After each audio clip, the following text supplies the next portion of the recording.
Welcome back to Frequently Excelled Questions with Yakir Haven. Today we're going to cover how to create dependent drop-down lists so that you can choose one value from a menu and then the second menu will populate based on the first value. This is useful when you have data with lots and lots of categories and it's too complicated to have to only have one menu and you'd rather have two different levels. So let's do it. Our example here contains recipes from different countries and different continents. So we only have about 40 pieces of data here, but imagine that we had hundreds and hundreds and thousands. We wouldn't want to have just one menu with country because that country list would be 200 countries long. Rather, you want to choose a value for the continent and then it will filter down and give you an option of the countries in that continent. That makes things a lot easier. So let's first see how to create even one menu just for continent. Let's go to sheet 3. And here we'll choose continent. So what you do is click on insert, drop down, change this area over here, drop down from a range, which means that the list of values will come from a cell or from a list of cells. Click the grid icon and then we can choose the continent column. Once again, imagine that we had tons of data here.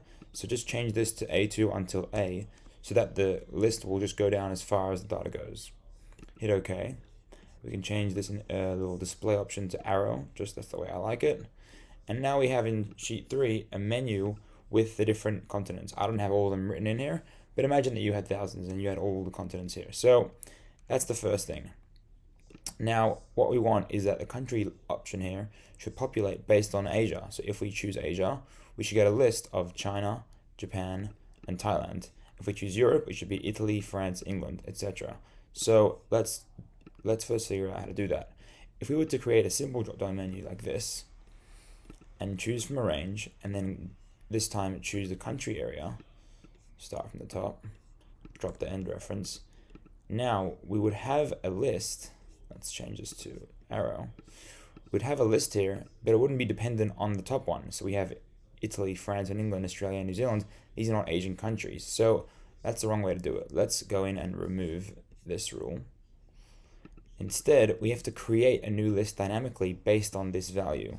So let's come into sheet 4 and use the filter function to do that. The filter function just brings in data and uses filtering as part of a function rather than the on-screen filtering. So the range of data we want to filter here is the list of countries.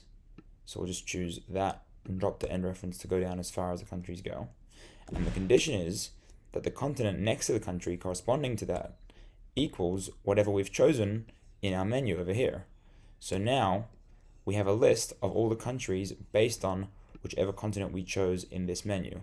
If I change this to Europe, you'll see that I get all these values. And the reason there's more than one each is because in this list, there's more than one recipe per country. However, when the menu gets created, it will only give us one of each, which is what you want. So now that we have that list automatically set up, we can then use that as the source for the drop-down menu for countries. So now come in and create the new menu from a range, and this time the range is going to be this list in sheet 4. Drop the end reference so that it goes as far as A goes, hit OK, and now you see that we have our second menu populated based on the continent. So Italy, France, and Europe and England only because it's Europe. If it's Asia, it will give us China, Japan, and Thailand, and Oceania will give us Australia and New Zealand. That's great. But now that we have that, let's actually bring in the data based on the country. So let's come into here, A5, and we'll use the filter function once again to bring in data. So hit equals filter. The data that we're trying to bring in is all the recipes. So we'll go here, select the random box, and then just drop off the end reference. So now that will go as far down as it goes. And the condition is that the country, which is in column B2 until B, again, as far as it goes, has to, sheet 2, equals whichever country we've chosen in this menu, which is Australia. So hit enter, and now you see how it brings in the different Australian recipes. If I change this to Asia, then our next menu is China, okay, and now we get recipes from China. That's great.